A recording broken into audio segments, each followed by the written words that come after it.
This is not a drill. I repeat, this is not a drill. Do not be afraid. We are now in control of what you hear. 1, 2, 3, testing. A journey to the far reaches of knowledge and the unknown. I can't believe I just saw that. From aliens to angels, conspiracies to cover-ups. One soul and preeminent power. From extraterrestrials to exposing the truth. I'll try to explain as much as I can. You're listening to Planet X. You're listening to Planet X. Planet X.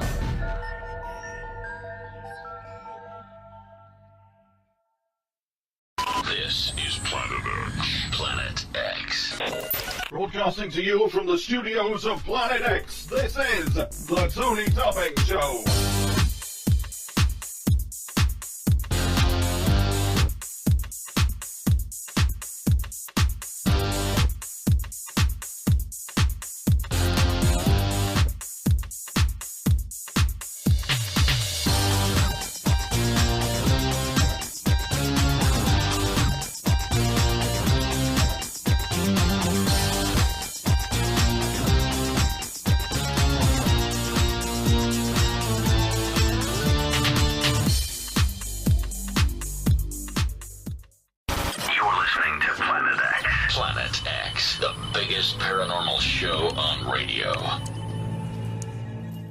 It's the Tony Topping Show. It's 8 PM. We're back. We're here. Hello, good evening, and welcome. What a week it's been for me. It really has been quite a week last week, dear listeners. I'm in a different location now, just in a different area, and so we're getting a bit of reverb, but I hope you don't mind. I had a strange incident last week that I was sharing with with my friends on Facebook and Twitter regarding a UFO that came in over the house. Now, they've been coming in over the house for a number of years. I've got used to them, and it's like watching something like wildlife on one, because a lot of listeners will be familiar with dots of light, the little dots of light that keep flying around. Well, they'd been flying around for quite a while, and it's not because they'd come to observe me, it's not because they'd come to make me an alien light worker being, these dots of light, it's not because I'm an ambassador to the aliens or anything like that. These dots of light are under intelligent control by somebody, and they were waiting. They come to observe what I'm waiting for. They come to observe, and sure enough, it turned up when they weren't there. And what turned up was quite spectacular, because a friend of mine is a radio ham. I'm a radio ham. There's another radio ham in the town. Actually, Art Bell and George Norrie are all radio hams. And we were on a VHF 2-meter frequency for your interest, which was, I won't give the frequency what it was, but it was in the 2-meter band. All of a sudden, I couldn't hear my friend couldn't hear me. And this had never happened before in all the years that I've seen them. Now, a few years back at my old place of work, around about 3 in the ruddy morning, there was this almighty flash, and this boomerang-shaped UFO came right over the top of me, only a few hundred feet above me, going like something out of a science fiction movie. But it was very graceful and elegant. The flight of these craft have a grace about them. They glide rather than fly. I think our aircraft will fly with turbulence, but these things just glide. But this configuration, and I'd never seen before, which was 2 diamond-shaped lights flying at speed. At first, I thought I was looking at birds of some description, but it became apparent that they weren't. They were actually, when I looked through the binoculars, they were, because I didn't have a camcorder. Now, I'm getting a camcorder sorted out, dear listeners. If anybody's got a good night vision camcorder they can donate to the Tony Topping Show, let me know. But we had this strange going on of these diamond lights coming in over the sky, only a few hundred feet above me, 2 of them, and at speed. Well, what they did, they came in slowly and then accelerated to a tremendous speed, and then formed into 3 pyramid-type shapes. It was as if it had transmorphed itself into something else, and was joined by a 3rd diamond-shape object, making it 3 in total, but it was all one craft, and it disappeared into the clouds.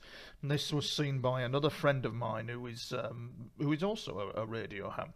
Now, interestingly enough, dear listener, that actually means I haven't been the same again since that event. I've become quite awake to the suffering of the world that we face, and what's written in the UFO books about interaction with UFOs and what you go through in real life with them are two entirely different things. And so that happened to me last week. It also happened to me a few weeks back as well when we had the dots of light coming in. I was speaking to my mate on VHF once again. He said, "Where have you gone for 10 minutes?" I said, "I've been calling you." He said, "No, you haven't." And I'd had these dot of light objects over the area. So it's interesting. Communication with radio amateurs and UFOs is a very interesting subject indeed. There are quite a few radio hams out there who are licensed and have had interaction with UFOs, one radio ham in particular, and we will talk about him tonight on the show. We're going to talk about this radio ham tonight. It was a British radio ham, his interaction with UFOs and how the authorities were watching him. He claimed to have had communication with them. Also, there is an incident in Chile where some radio hams claim on a frequency of about 26 megs to have had interaction with UFOs. The UFO came over the radio frequency and said, "Can you keep your distance with your boat, please, because we're emitting a high level of radiation. We need to keep your boat back." Which fascinated the occupants of the boat, who got all excited. Can I get excited with it all? Well, we had George Galloway on last week. Absolutely superb, statesmanlike in his response to the Syria situation. While all the other sides were trying to bomb and gas each other and fund each other, George came out with some very sensible suggestions. I did feel he was really good. He's a great guest.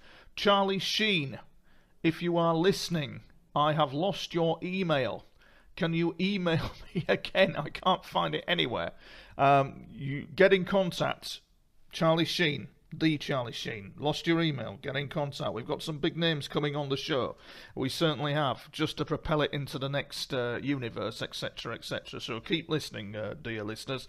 And over now to the weird world of Tony Topping. Yes, my weird world. It's very interesting indeed, which I'm going to tell you a bit about tonight. I'm going to tell you a bit about some of the humorous things that have gone on with me, which is all very interesting. I've breathed in, listeners, by the way, in case there have been complaints that I actually need my nose blowing, but I take a breath, and this microphone picks it up that accurately that it appears as if I've got a nasal problem. I haven't. I'm going to change the microphone. I'm going to get a new one. There's some things that people don't know about me in the world of the media, for example, which I'm trying to get into. Well, I am into, actually. I suppose I'm quite well known now. I never thought I'd eventually get there. But it hasn't been. In the early days, all sorts happened to me. I was mistaken when I was little. For example, when I was about 9, some poor bloke parked an Austin Maxi round the back of our house, and we turned it into a U-boat. It was a laugh a minute. The Austin Maxi was functioning at the time, and he thought he'd leave it there for his holidays. Actually, it had run out of tax. We converted it into a U-boat. We got Mum's makeup. We put U571 on it. We got a conning tower on it. We thought we were in a submarine. It was absolutely incredible. We had an incredible time with it, this Austin Maxi. And the poor chap returned thinking that he'd got his car intact. Unfortunately, some local idiots burnt it to the ground. He was very, very disappointed, but he couldn't believe it, because before it was burnt to the ground, he discovered that we'd turned it into a ruddy U-boat with stickers on it and all that kind of thing. And it became our submarine. We had the cardboard conning tower. We wrote U597 on it with a with a pen. It was unbelievable, absolutely unbelievable. My life has never been as it appears, dear listener. I developed a web page on UFOs. Now that was called etlife.co.uk, but that's all changed now. I'm TonyTopping.co.uk, and I think if anyone has a right to such a claim of being in the weird and wacky world of people and UFOs, alien interaction, shadow governments, black helicopters, and my espionage pieces that talk of psychic spying and Cold War operations, which is also something we're going to discuss this evening. I could actually create a fictional past. I could actually make it up as I go along, and nobody would anyone be none the wiser. I don't wear a tinfoil hat. That is another saga. So if anybody thinks I wear a tinfoil hat outside my local Tesco's, including any smart-ass production people out there, think again. The other thing I often get from people when I meet them in this game is I work for them. Meaning that there is some kind of spook agency that they work for. It's a classic line said by a few people who I've met. I work for them, whoever them are. And the other belters are the anonymous emails that I receive from so-called secret government insiders and secret agents who talk to me about declassifying UFOs and then refer to their management as him upstairs says, him upstairs has information, him upstairs, not being in control of the classified information, expect more, etc. And nothing happened. And they're all at it, really. There's the guy who seriously thinks that Obama travelled to Mars in 1980. Then there are those in the UFO field who have got it down to a fine art of saying everything and not saying anything. That's a very fine art. A very fine art indeed, dear listener, of saying everything and yet not saying anything. It's a very fine art, leaving you scratching your head as to what's happened to you if you've had interaction with UFOs, etc., etc. Not good, really, not good. But it's an art, a definite art. If you listen carefully, there's been a number of people that I've listened to who I think were going to be good people to listen to, but say nothing, but yet have said everything. It's quite bizarre. And it's abound, I think, is the UFO world, with people who worked at Area 51 as well. That's another popular one, or recovered the downed saucer. Yet when you check them out, they're a security guard. You know, I worked at Area 51, I did this, I did that, but they're a security guard. And I think the world of spies is no different. It certainly isn't. In fact, oddly enough, for your listeners' interest, the British Army have a whole section dedicated to such people who pretend to be something they are not.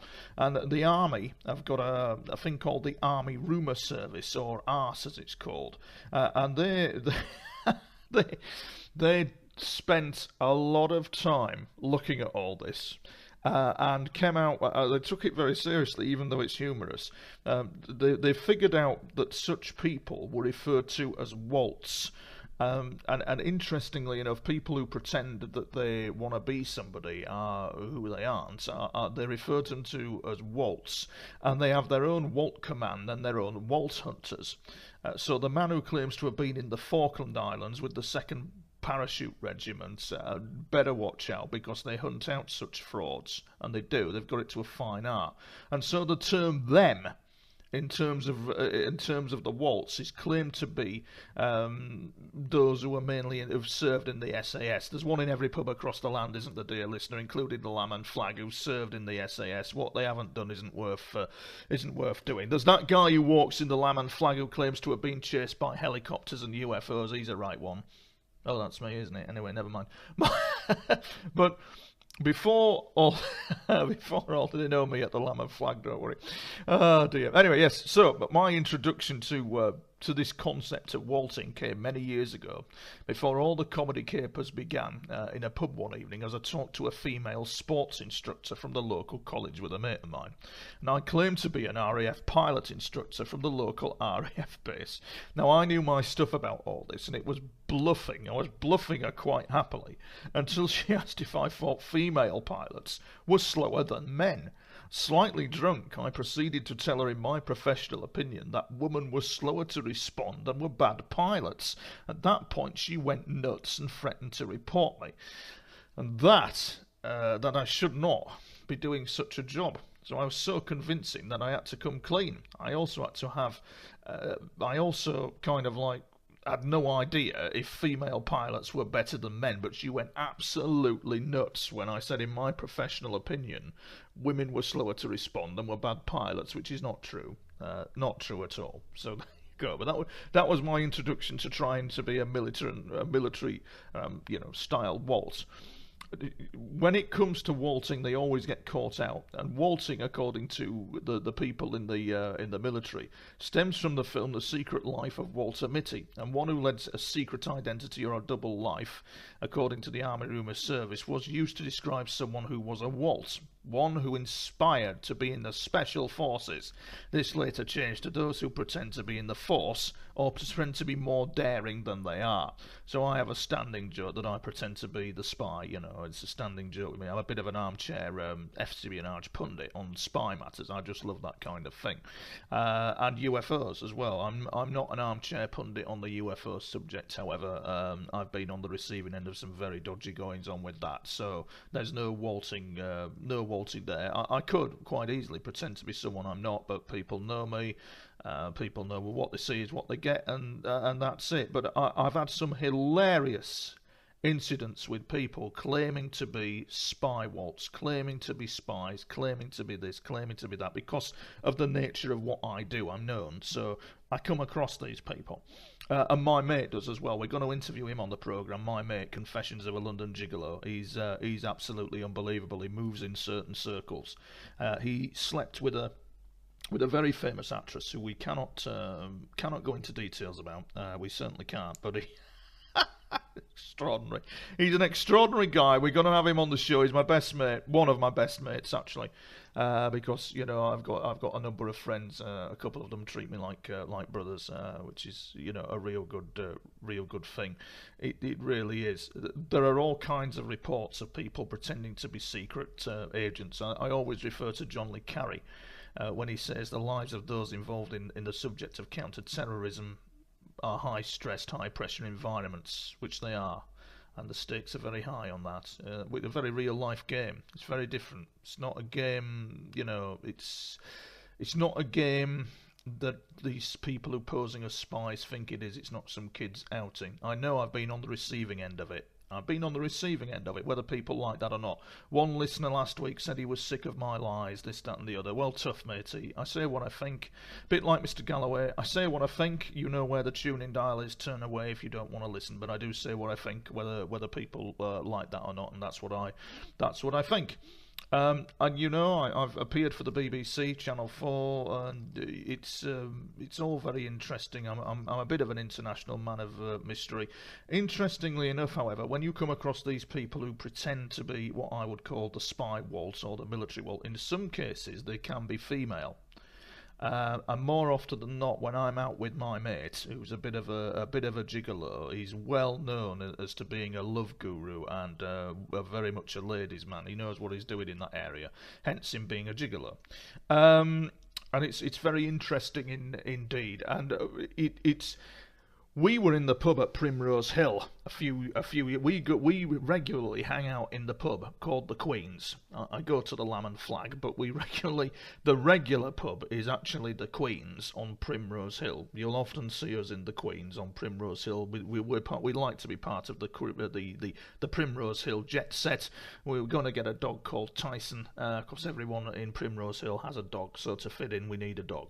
But we were sat in the Queen's, and we sat next to these two girls, and it was quite interesting because these people were these girls were spy waltz. They claimed to be spies or whatever. It was such an odd conversation. And I suppose if you were the KGB or it was the height of the Cold War, just pop into the Queen's at Primrose Hill and listen, because all will be revealed. and it was two of them. I'll never forget it. There were two of them. They were my first spy waltz that I met. And one of them proceeded to tell me that she worked for a branch of the Foreign Offices, and their office were located in, so she said. Well, we all know where, but we cannot say, she said. Jane Bond, this was. She then began to tell us of the dreadful mess her section that she worked in the FO faced in Iraq. Because when they got to Iraq, they were all shocked because all of Saddam's WMD had vanished. And if truth be known, nobody knew who had taken them. But they were certainly out of the country. She suspected a terror cell in Germany, but was not sure. She proceeded to tell me other details, by which time my mate, who was drunk, as he does, was making a romantic interest with Spy Walt number 2, who was equally hilarious. She was fascinating because she wanted to know all about this film project that I was working on. which didn't actually quite come to fruition. But she also said that she worked for the same department as the other girl. My mate's now in a drunken stupor, and they're telling him to be quiet and shut up, and they're chatting away to me. And she said that she would have to leave the country on a project that she was doing. We'll just call the country in question Walterland. And she claimed to say that the country was unstable, and she was involved in an operation to get the matter sorted, wink wink. She then proceeded to say that if you hear in the news of revolution in that country, it will be all my fault. And me and my friend were astounded when 6 months down the line we saw in the papers the very nation she spoke of in the middle of a revolution.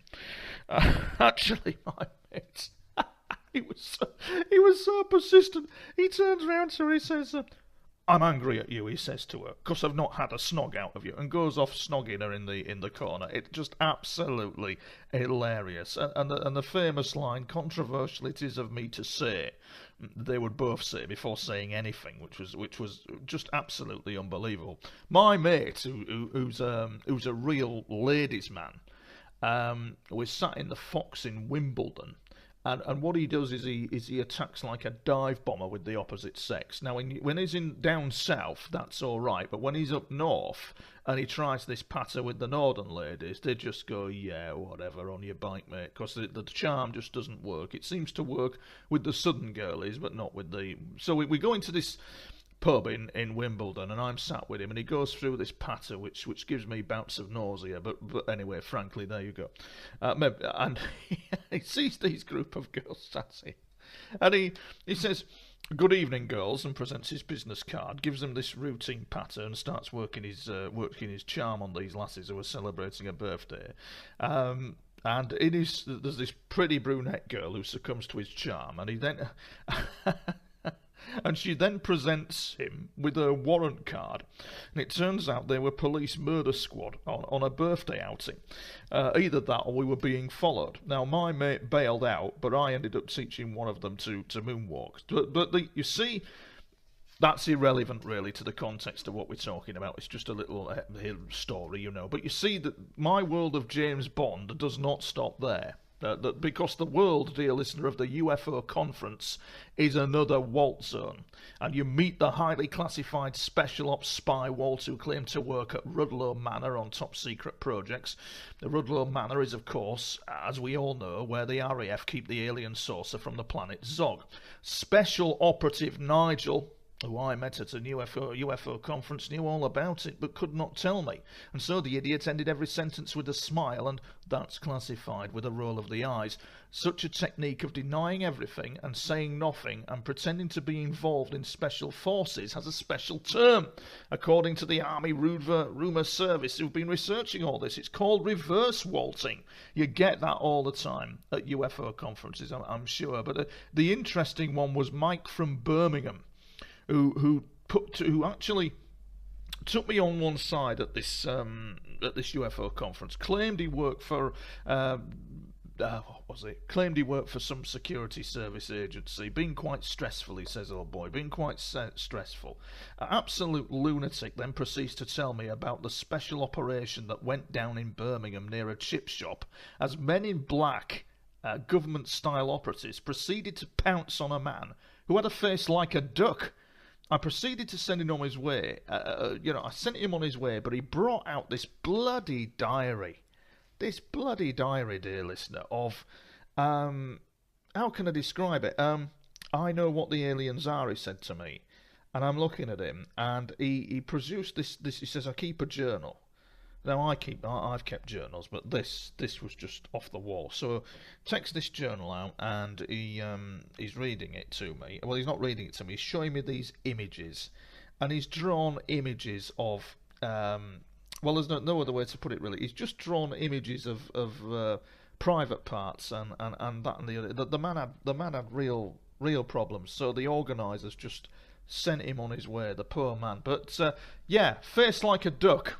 Man arrested in Birmingham, he was an alien, he had a face like a duck. But he's not to be outdone. Oh no, Nigel was not to be outdone. I met another guy called Dave, and he also knew where the aliens came from as well. He stunk of kebab and old socks. He really did. And he proceeded to share with me classified information about the alien threat. But he showed me, just unbelievable. He showed me these pictures that he'd also done that were just absolutely crap. I mean, children could have done, and they bear no relevance whatsoever to what was going on. And it was just so bizarre. The other thing was when I ran a market stall in York, and I mentioned on my Facebook page was this nation being overrun by Russian spies? 2 days later, a man with a mobile phone speaking Russian simply stood near my stall looking at all my stock and then wandered off. And he stood there for a good 2 minutes. Now, the thing is that a Walt moment? Does the Kremlin have me monitored, or was he looking for the kebab shop, dear listener? That's the question.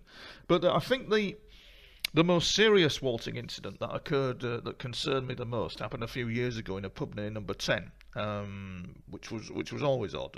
I found this incident quite odd. My mate at the time was once again eating Brahms and Liszt. We'd gone out on the lash. I was sober, and we sat there having a pint, as you do. And I was thinking to myself, as I sat in the pub, I was probably having an international man of mystery Walt moment myself, and I'm thinking, am I being watched? Now remember, dear listener, I have been followed. That is no joke. I have been followed. I have been under surveillance. I know what this is about. That is no lie. It actually happened in all that. And very interesting to note that there was a woman sat in this pub who was like Miss Marple, and she had a friend of her who said that she worked for BT. And then the conversation turned to the fact that she didn't work for BT, but worked for MI5, and proceeded to tell me that this, that, and the other, but couldn't tell me a lot. Now, the problem I have with this is, of course, dear listener, that they can't tell you whether they work for such an organisation or they don't. But she indicated, I indicated, should I say, that you must have a file on me a mile wide then, which was very odd. But she proceeded to tell me something that happened during the time of 7/7, where they'd found other devices in other places, and that was not reported in the public domain. And I think it's a bit, in view of all I've been through, I think it's a bit tasteless to continue that conversation about what she said, really, because I don't think that is a, what's the word I'm looking for? I don't know whether she was joking or whether she wasn't. And if she was joking, it's not right to talk about it. But if she wasn't joking, it is. But anyway, basically, there was other devices in other cities on that day that had been defused, according to her boyfriend, who had worked in this game as well. And it's, I'll never know what this grey world was I've walked into. It's surprising what the public do not know. But needless to say, those who are posing as pretend spies, these people who are pretend spies, leave a trail of mayhem behind them. They certainly do. They break lives posing as kind of like... There was a guy who was a spy who posed at a tube station with a pet dog on a drug search. There was another guy who duped people out of millions, I think it was, thousands, claiming to be a spy. And... it leaves a trail of mayhem, an absolute trail of mayhem behind it. And I suppose likewise you have a scenario where you have a situation going on where people who have been abducted by UFOs or are involved in all this can't seem to get to the bottom of things either, because you've got people who are claiming to channel aliens and do this and do that and the other, and it leaves them wanting more. It leaves you kind of like at a loss to discuss what has gone on. It really does. I know in my first, the other things about... I'm ranting now, listeners, I'm just chatting away here, but the other thing that happened to me was the fact that on my first TV appearance for Sky, I was mistaken as an adult film actor. I got into the back of the taxi. I said, take me to the studio. And the taxi said, "Oh, I know you are, mate. Oh, you're one of them, aren't you? Oh, rubber-dub-dub, you're one of them. The grannies are the worst, you know. The grannies, they come from Essex. They're up for it, you know. You see the girls, you know, with the high heels on and the fur coats, rubber-dub-dub." And I'm thinking, wondering what's he on about? It turns out there was an adult film studio nearby the other studio where I was going to, and he thought that I was one of the adult actors, which was absolutely hilarious. If it wasn't, just hilarious it was. And he mistook me for an adult film actor. The other one was when I was leaving a hotel and I had a horse charging at me down the street. That was quite funny. I couldn't believe it. And I walk out the hotel and I look at it and I go, "Oh, Tony, there's a horse charging towards you." The bloody thing was coming at me at speed. You know, so having been filmed by unmarked helicopters, chased by UFOs in farmers' fields, it's the crazy world of Tony Topping. This is the Tony Topping Show. It's Planet X. Get in touch with Planet X. Call, text, email, find us on Facebook. It's Planet X, it's the Tony Topping Show, and on to something else which is of interest in the world of psychic espionage, which is something I actually specialise in and understand fully. I've had to understand it because of the circumstances and experiences that I found myself in, being targeted in the way that I was, in a very unique way.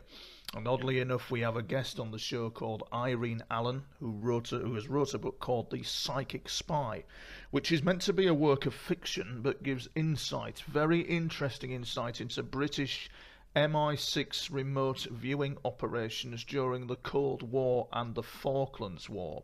Now, the MOD did a thing on remote viewing regarding the fact that they said that it was useless. BS. That's absolute rot. It isn't useless. It's still going strong, I would suggest. And interestingly enough, there was a very interesting article from whatdoesitmean.com, which is an interesting website with a very Russian slant on things, which is equally fascinating. And what that was all about, the article in particular, was regarding the arrest of Blue Star, something called Blue Star, the US arrest of Blue Star psychic spies rock Russia, which is interesting. I'm in two minds about the validity of this, because the FBI, who had them under surveillance, are very good. They're very good at doing that. They really, really are very good at it. And interestingly enough, these 10 psychic spies, the so-called spying incident that happened, these 10 psychic spies were placed into deep cover in the United States by the Committee for State Security. Actually, it's actually the SVR. But anyway, the KGB stands for the Committee for State Security, and then the Foreign Intelligence Service, SVR, it's now known as.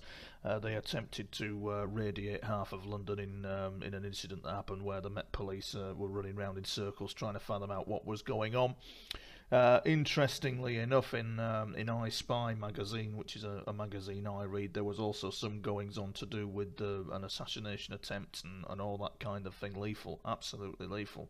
But it is interesting that the FSB and other organisations within Russia that deal with matters like this have studied the Illuminati and conspiracy as a matter of national security. They've assessed it as to what kind of threat it is and what it does.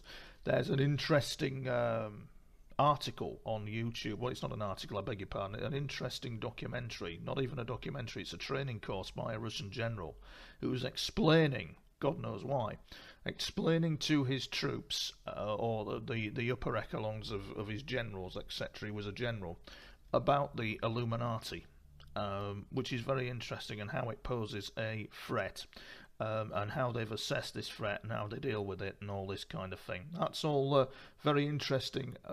Oddly enough, the other Russian spy agency, which was SMERSH, not the SMERSH you see in James Bond, but the SMERSH that was responsible in World War II for countering espionage against the Nazis, highly trained, the World War II version probably of the Bourne Identity.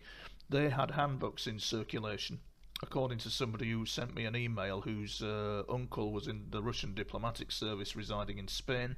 They asked him if he could clear out his loft. He said yes. They discovered these handbooks which were issued to Smersh, detailing incidents of local villages where UFOs had turned up and abducted people, etc. You know, etc. So very interesting stuff. According to this article, the FBI first became aware of the Blue Star Group. One of its members, named Vicky Pelez, was picked up by their surveillance communicating with her Moscow handlers, which which is unbelievable. And they were told that they were being unfairly accused of espionage. Although the FBI captured 10 members of the Blue Star Group, its purported leader, Christopher Mestos, was able to flee the United States to Cyprus, where upon his arrival he was put in custody by Interpol. So, very interesting. Now, Russia's foreign ministry in public, responding to these arrests, said in a statement that US actions are unfounded and pursued unseemly goals. It further voiced regret that the arrests came even though President Obama had moved to reset US relations with Russia. And in his approval ratings, actually, it set a 12-year high for any American leader actually doing that, so it appears. But Russian lawmakers did suggest that the arrest of the Blue Star Group stemmed from a conspiracy in the US government to undermine President Obama's efforts to improve relations with Moscow and puts in jeopardy the US-Russia Strategic Arms Reduction Treaty, which was at that time currently before the Senate for ratification.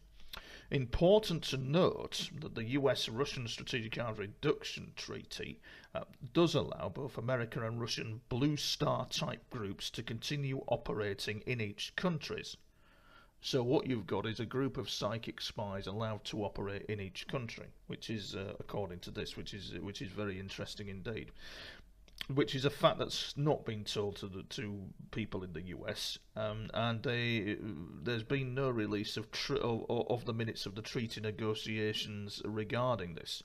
So the Blue Star Group, similar to psychic spy units, have been one of Russia's worst kept secrets. The actual workings of the group still remain highly classified under penalty of death for treason. So even if we know little about them, nothing publicly can also be stated about them. However, I do know of the specialised unit in Russia that went absolutely off-piste and developed a concept of understanding cosmology, and that was Special Troop 10,003. Not many people know of them, but they are the Russian spy remote viewing unit as equivalent to Project Stargate Singo Swan's remote viewing unit. These guys used a different technique altogether, whereby the Stanford Research Institute developed a psychic spy technique developed on ideograms and the subconscious.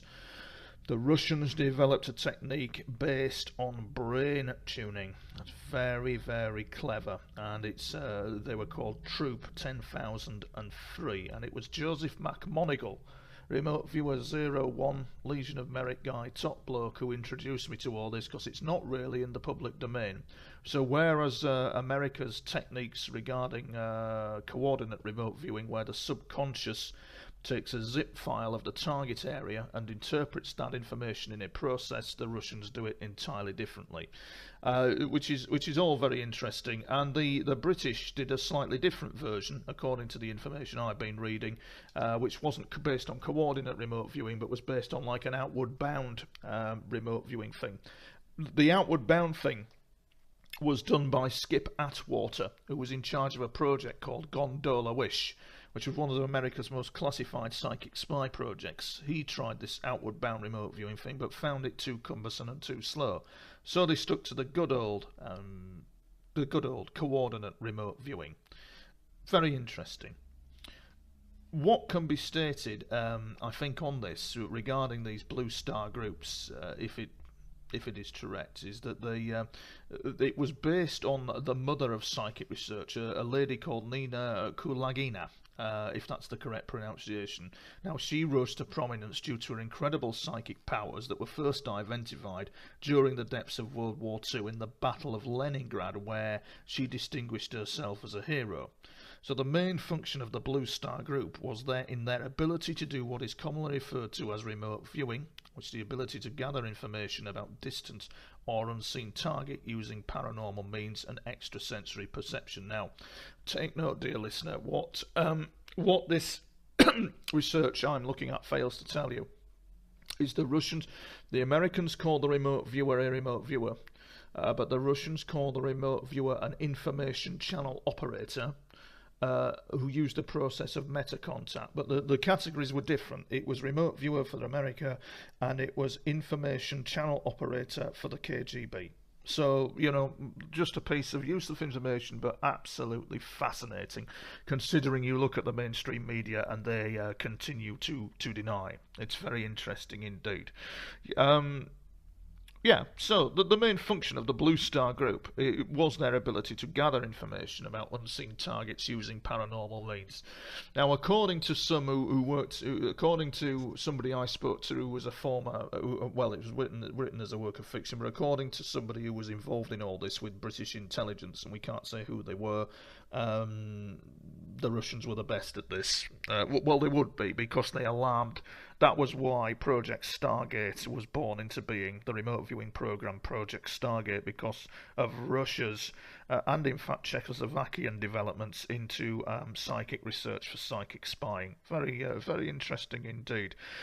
And the Americans had been funded by Claiborne Pell. And they started funding their extrasensory research because they'd found a gap in it. They used to call him Senator Oddball, which is very interesting. Yeah, very interesting indeed, and that developed into the Stargate project, which was the umbrella code name of one of several sub-projects established by the Yanks to investigate the reality and potential of military and domestic applications of psychic phenomena, particularly remote viewing. And the projects were said to be active from the 1970s through to 1995. Stanford Research, a company called Stanford Research, SRI, did a lot of research into this. Meanwhile, the Russians at the other end were thundering on with their research, and it appeared the British were as well. They were all at it, which they would be if it gives them half the chance. The thing as well is there was another thing called 8 ability. There was a famous remote viewer called Lynn Buchanan, who cited something called 8 ability, which is the ability to influence events and situations. And it was called 8 ability under the term of 8 martinis, because they needed 8 martinis, or they had 8 martinis to toast the success of their remote influencing techniques, and that's called 8 ability. Now, the thing is with remote influencing is you won't hear any of that read on the net. We're quite happy to be drawing targets and coordinates and all that kind of thing, but you won't hear anything on the net really about 8 ability, which is also very interesting as well. So, documents released in Britain under the Freedom of Information Act still indicates that the UK, that this was all still going on. This psychic spy operation was still going on as late as 2002. The Federal Security Bureau in Russia stated from research as well that it still exists today, which is very interesting. I do recommend Joseph McManeedle's book Memoirs of a Psychic Spy. What I'm trying to communicate with you is that John Ronson's book, The Men Who Stare at Goats, and that film bears nothing to what I'm talking about. The real life of this, as we will discover, is far removed from what I'm talking, from what Mr. Ronson and that film is talking about. It just really is. It's brutal, and it takes a toll on people. Gives them post-traumatic stress disorder, etc., etc. Now, according to some SVR sources, the arrest of the Blue Star psychic spies by American intelligence by American intelligence agents is directly related to information they had been sending back to the Kremlin about a state of near-total or all-out war expected to begin in the United States after their citizens begin discovering the shocking truth about the catastrophic oil spill in the Gulf of Mexico. that it could kill tens of millions of people. Now, obviously, we know that that's just absolute BS. That hasn't happened. So we know that a lot of it, hasn't happened. But it is interesting to note that Anna Chapman, who was also one of these spies who was arrested and worked in the UK, also now presents her own paranormal TV program, and that's very interesting indeed. So the Russians developed this technique. They developed it to a level, to a standard, where it developed into something where it understood the cosmos. A lot of guys and girls who were involved in the remote viewing programs had deep spiritual awakenings, and they developed an understanding. The Russians, under the guidance of a man called Alexei Slavin, they've developed an understanding called New Cosmology. It understood man in the cosmos. It understood. This was all from their psychic spying research, and they just didn't. They just didn't do it ad hoc. They had quality research. It was very interesting indeed what they did. They had quality control coming in. They had to control all the data, and the information channel operators, they were channeling guides, spirit guides. But it wasn't just where the CIA tried this in the 1950s under something called MK Often, which didn't quite work out, where they decided that they would use psychic spies to contact dead agents with any further information they could give them. The Russians, however, did a different technique altogether, based on a tuning fork technique, where the brain resonates like a tuning fork with the cosmos, where the DNA and the other parts of the brain resonate like a tuning fork for maximum capability. And it had great results, and that was called New Cosmology. So let's chat more about the amazing Alexei Slavin, head of Troop 10,003, and what he had to say about UFOs and aliens. This is Planet X. This is the Tony Topping Show. Let's have a look at the man who was the equivalent of Ingo Swann. Ingo Swann, rest in peace, he sadly passed away, was the man who was meant to be the father of remote viewing.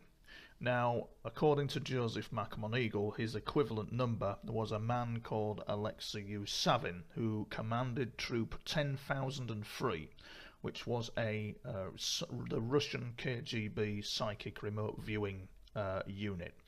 The Russians were highly respected at that time in this subject. They were the best at what they did, and they developed a system that, as I said earlier, that was radically different to what the Americans had developed in terms of psychic spying.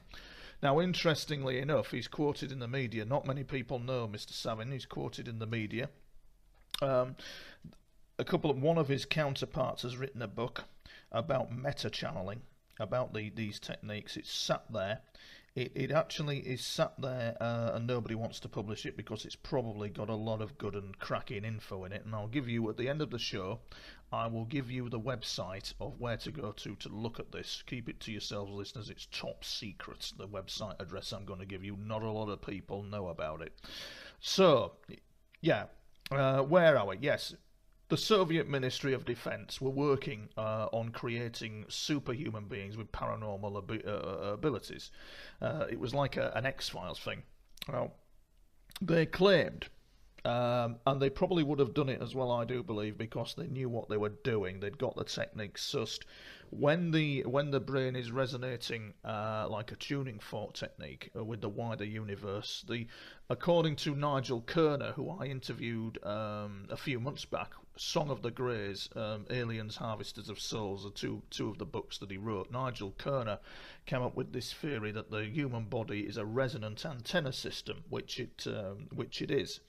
Now, interestingly enough, the head of this top secret project was indeed Alexei Slavin, and he indicated, it's not a claim because his work's widely respected, but in the late 1980s, he doesn't mention Troop 10,003 here, but it is Troop 10,003, but he refers to them as the expert management unit of the General Staff. Now, what he says is that during the process of developing his technique, which is called New Cosmology, he was making contact with representatives of another civilization. Well, not he, but the General Staff. None of the journalists were none of the journalists who were chatting about this to him were surprised. They were rather relieved with the confession, because oddly enough, I think in other countries, India, for example, Peru, Brazil, Chile, this is all quite open. They're all quite open about this. And certainly Russia has explored the UFO subject for ages, and don't get me wrong, that country has no halo around its head at all, but it's just what goes on in terms of my subject and what goes on their developments is seldom looked at in terms of psychic espionage. Seldom looked at indeed. So, Vasily Yemenko was a general in the FIB reserve. And he was at the Academy of Security and Defence and Law Enforcement. Now, he spoke to the press first and indicated in Soviet times he served in the KGB and supervised the Air Force and the development of aviation technology. Now, among his assignments was a collection of information by the Air Force of the facts of appearance of unidentified flying objects. They probably weren't aware that Smersh, back in the day under Stalin, we're also gathering information about this. So it's very, very interesting indeed. And I'm going to try and get somebody on from Russia to comment on all this eventually on other editions of the Tony Topping Show. Now, missile units were given a directive in case of detection of UFOs, so that it was the main task of that was for them not to respond to reciprocal aggression. Because they found that I think there was an incident not widely reported where a flying triangle UFO attacked a missile battery in Russia. There's also the incident as well of an undersea UFO incident in Russia with Russian Navy divers, where they attempted, or what they thought they would capture, some beings under a lake. Forgotten the name of the lake, but the beings swam towards these divers. The divers decided that they would try and capture them with nets, and the divers were thrown out of the water. True story, seemingly. One of them had the bends. They surfaced that quickly. Well, they were thrown out the water by a force that they couldn't comprehend. The world is a mysterious place. It really, really is a mysterious place. And at that time, the KGB was gathering a large-scale study of the paranormal phenomena. The military training that was involved in all this was in full swing, and UFOs were always appearing where weapons and military equipment were being tested. They indicate that they learned to summon the UFOs in Vladimirovka. And to do this, they dramatically increased the number of military flights and movement of the equipment in an intensity. So UFOs appeared with the probability of about 100%, explained Yemenko, who was involved in all this. That's Vasily Yemenko, a major in the General FIB Reserve. After 6 months of tests, the authoritative commission came to 3 very important conclusions. They came to these conclusions: that modern science was not yet able to identify such phenomena. Second, it could not be reconnaissance equipment from the US or Japan. And third, it could be an impact of an extraterrestrial civilization. It's interesting to note that serious scientists, and he found this scandalous, were not willing to identify their position on the issue. The pilots often see such objects, but they have a veto on this topic. Interestingly enough, there is a political party in India called the PJB, or is it PAJ? No, PJB, who, when elected to power, have indicated that they will expose the international secrets of the UFO cover-up. There has been an international secret by an international cabal for a very long time. It's in their political manifesto that they want to do this. Now, astronauts or cosmonauts in Russia at the time, with it being the height of the Cold War, did not want to speak about this. Some of them had incidents up in the Soyuz craft and the Sputnik craft with UFOs that traumatized them quite a lot.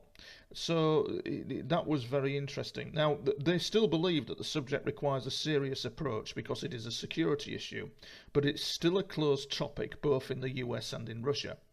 Now, the man in question, the man I've been talking to you about, Lieutenant General Alexei Savin, proceeded to reveal some aspects of the engagement of the Ministry of Defence. So he headed the expert management unit of the General Staff, Troop 10,003. Not a lot of people know that it is called Troop 10,003. Boy, you're getting spoilt tonight, listeners.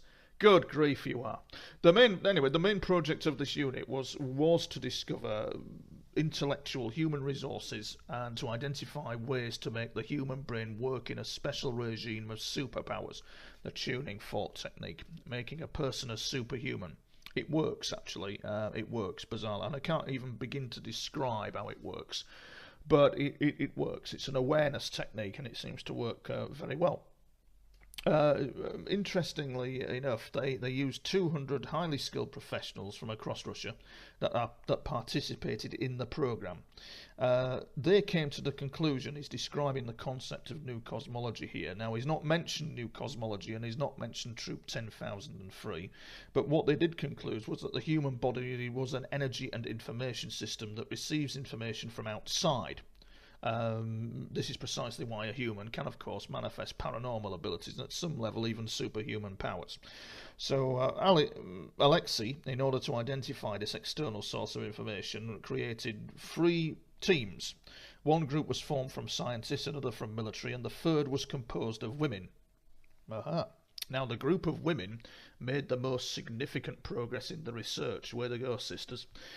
They wanted to make contact with representatives of other civilizations and did it. Now, oddly enough, people will think what they will here. During the course of my experiences with dealing with UFOs, the people behind those objects are mainly women. And they are not what you would think they look like. They're not like little green men. They look like us. In a lot of cases, you will hear former military veterans in the US who have attended UFO recoveries in very shocked states because they look nothing like us, and yet they do. And some of them are tall in height, blonde, blue-eyed. But in this case, they have always been, yes, they've always been female, which is absolutely, which is rather fascinating. It's fascinating at a number of levels for me, which I won't reveal in public. A very personal level. There's things that have gone on with me that don't seem to run in tandem with what is going on at another level. There's 2 levels to all this, so it's very interesting, considering that my life has been quite an abusive one, and I've suffered for that ever since in terms of relationships, etc., etc. I'm trying to get that all sorted out now. I think you do, dear listener. I think you reach an epoch, don't you, where you have to change and you have to sort these things out. So, but there you go. So, but basically, what they did, the special method that they developed, that I found elements to all this, but I can't quite find the technique, unlike the Yanks who do the subconscious ideogram technique. Alexei Savin explained that they tuned the brain. The brain had an energy contour. You had to tune it to an energy contour, to a particular wavelength like a radio. Now, no hypnosis or drugs or other similar methods were used in the course of these experiments. A special system was developed to separate the incoming reports from hallucinations and insanity of the experiment participations. Because, yes, it can send you absolutely nuts, can all this. It really, really can. And what they were trying to do, they had a quality control system in place, which was very strict, so they could differentiate and get a chance of physical contact. He claimed that there was physical contact with them. 2 of them even managed to visit an alien ship, according to him, and representatives of extraterrestrial civilizations revealed themselves gradually, giving away the information as they saw fit. This was at the height of the Cold War with the KGB, and I reckon that info is probably out there, very real, and is known, but is not in circulation at the moment. Because, as Philip Corso said, love him or hate him, you were dealing with foreign technology acquisition, and foreign technology acquisition meant foreign, as in foreign countries, and as in aliens, who are classed by governments as a foreign country, a foreign military, and a foreign government, and it's just absolutely fascinating. Now, Savin has never talked about this before. Remember, he was head of the Russian remote viewing team, Troop 10,003, and he kind of like was looking at this information, and they learned that no information on the military, on their military, could be obtained. They are very aware of these things in the UFOs, of our militaries. They're very aware of them. They're very aware of how we have developed nuclear. That is a very big issue. And these ETs, according to Savin, talked about government structure and education. The only thing they agreed to share was a scheme of equipment for the diagnosis and treatment of various diseases. The head of this experiment for the Russians explained that humans were like small children to them. Our civilization is too young to be of interest to them as a subject for dialogue, stated the ETs, because we are also a part of the universe. We may harm ourselves and other civilizations with our foolish actions. Is their perception of human beings. They refer to human beings, from my experiences, as natives. The natives. The natives with dangerous toys, especially when it comes to nuclear power. Very interesting. Very interesting. Even I, as I say this to you, think to myself, did that really happen? Was that really, really the thing that happened? And yes, it was. And it had been developed for several years, this program. This information that I'm coming out with is not publicly known on the in the public domain. This is what Savin discovered even more. He just went really into it with his special unit. But politics intervened in about 1993, and the study was stopped. The unit was disbanded. Now, he's not mentioning the unit 10,003. It was called Troop Unit 10,003. But he's not mentioned that anywhere. He's talking about a special component of the general management staff, and that's also very interesting that he's alluded not to mention that. Very interesting indeed. The documents regarding this, only a small number of documents have been retained. Most of them, including photo reports, are still in the archives of the Russian Ministry of Defense. Now, incidentally, the unique method for the development of these phenomenal abilities of an individual, until recently, was used in the academy, named after Gagarin, until it was disbanded by the former Defense Minister Zhukov. Yet the core research team was preserved and is still preserved. So they're still out there, these guys. They're still out there, ladies and gents, and at the end of the Tony Topping Show, I'll give you the link where you can go and take a look. Now, 4 years ago, they tried to repeat this experiment of the brain-tuning contour wave process, according to Savin, and it was successful. And today this work continues, it really does, and brains and talented people are still present in the defence industry, which is interesting. When Pravda asked him this question, it was decided he was going to announce it to the media, and he said, why hide something from people? Instead, they need to prepare for new challenges, and he believes that there are two global challenges today: climate change and shortage of drinking water. Russia has a special role in this process. When we pass the point of bifurcation, people from all over the world will run to us. How we will meet them? With weapons, of course. We will have to negotiate. Maybe all this is a puzzle from the textbook for young civilizations, and perhaps aliens have arranged an experiment to see how we would handle it. That man is amazing. Alexei Savin of Troop 10,003, the Russian equivalent of Ingo Swann, explaining how his unit with his techniques encountered ETs who never be prepared for what they look like. This is the Tony Topping Show. It's Planet X. Planet X. The truth is on air. So, here we go. Good evening once again, listeners, and it's time for our special guest on the Tony Topping Show. We've been talking about psychic espionage. I've been getting the usual grief here, there, and everywhere due to the fact that people try to forget that I've been on the sharp end of things. As I keep saying to people, I'm a bit of a Jason Bourne, trying to find my identity with all my paranormal experiences. I don't profess to be psychic in any way, but I have had extreme paranormal experiences that I'm trying to get to the bottom of, so that's me. And interestingly enough, we are joined by Irene, and we're joined by Mark, and Irene has written a book called The Psychic Spy, which is a work of fiction. So we are led to believe, cue the James Bond movie. And there's, well, dear listener, we'll cut to the chase, there's lots of sex in it. And there you go, lots of sex, more sex, and sex galore. No, there isn't actually. It's a very serious read. It's a very serious and compelling read about MI6 operations in remote viewing, which is a work of fiction that has been written. But it gives some insights for those of us who've studied this subject into what's going on. It has been quite a read. It's quite a courageous work, and it actually highlights the brutal mindset that people go through when they are doing this kind of work. It's not very nice at times, and I think it does take a toll on the people. Anyway, I've yattered on. I welcome Mark Johnson and Irene to the show. Hello. Hello. Hello. And hello, Mark. Are you with us there? Yes, I am. Thank you for good. having us on the show. No problems at all. And Mark, you are Special Agent Mark Johnson, and you are. No, that's rather apt, isn't it? No, you're actually a publisher, aren't you, Mark? And you, what I'm interested to know about is how you met Irene. I'm getting confused. There's a character in it called Eileen, and there's Irene who wrote it. And it's causing me no end of confusion, I kid you not. Anyway, how did you meet Irene? How did this all come about, Mark? I'm interested to know. Well, I met Irene, Irene Allen Block, when I was introduced to her as being the head of Spirit Rescue International. And I'm being a paranormal investigator myself.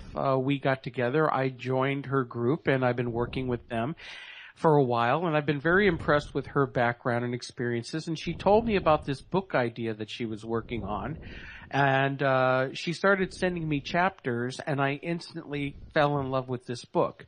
So I helped her to edit it and finished the book, and together we used that to launch our new publishing company, Glenn and Ty.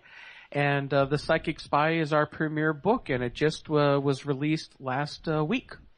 Yeah, indeed. So, and I think we'll find that MI6 are Britain's foreign intelligence service. They're in charge of gathering intelligence on foreign espionage targets, aren't they? And the thing with that is when the British public look at remote viewing and psychic spying, they'll see an MOD thing regarding this where the Ministry of Defence turn around and go, oh, there's not much going on with that.